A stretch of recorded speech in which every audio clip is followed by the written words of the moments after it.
Hi everyone, Donna here with His Truth Be Told Ministries for um, Revelation 6 for with His Truth Be Told Ministries for our morning reading.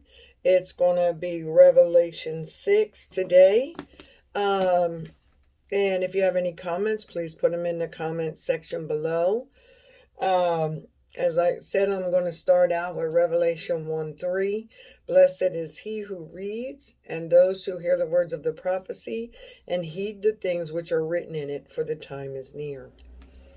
So let's move on over to Revelation 6.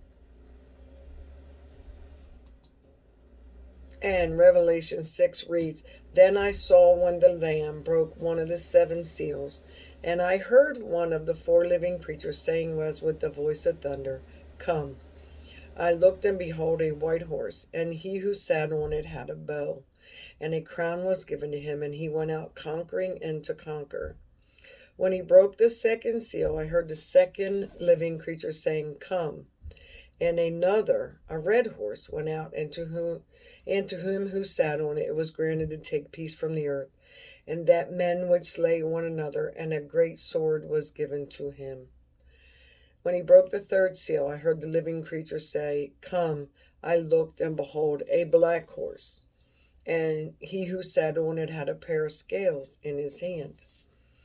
And I heard something like a voice in the center of the four living creatures saying, A quart of wheat for a denarius, and 3 quarts of barley for a denarius, and do not damage the oil and new wine. When the Lamb broke the fourth seal, I heard the voice of the fourth living creature saying, Come.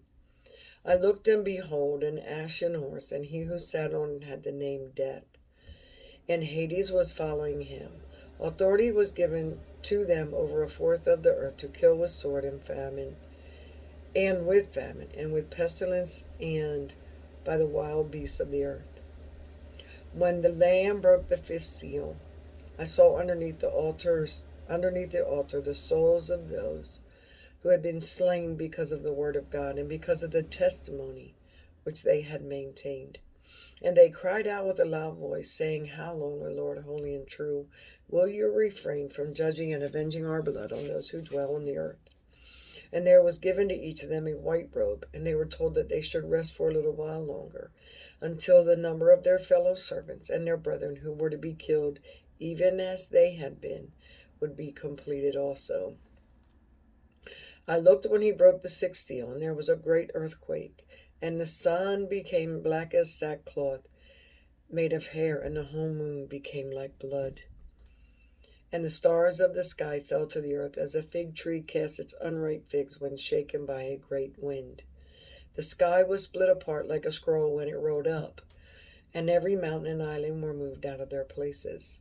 Then the kings of the earth, and the great men, and the commanders, and the rich, and the strong, and every slave and free man hid themselves in the caves and among the rocks of the mountains. And they said to the mountains and to the rocks, Fall on us and hide us from the presence of him who sits on the throne, and from the wrath of the Lamb. For the great day of their wrath has come, and who is able to stand? Oh, excuse me. So I think my verse is, where'd it go? I knew I should have wrote it down as soon as I read it. And it's verse 6. Um, uh, Revelation 6:6. And that is, and I heard something like a voice in the center of the four living creatures saying, A quart of wheat for a denarius, and 3 quarts of barley for a denarius, and do not damage the oil, and do not damage the oil and the wine. I find that kind of interesting. I recently heard a sermon about how the oil and the wine, that's for the rich. Um, I don't remember the whole sermon, but that just caught my attention. So if you have any comments, put them in the comment section below. Thank you for listening. I appreciate you all. Have a good day.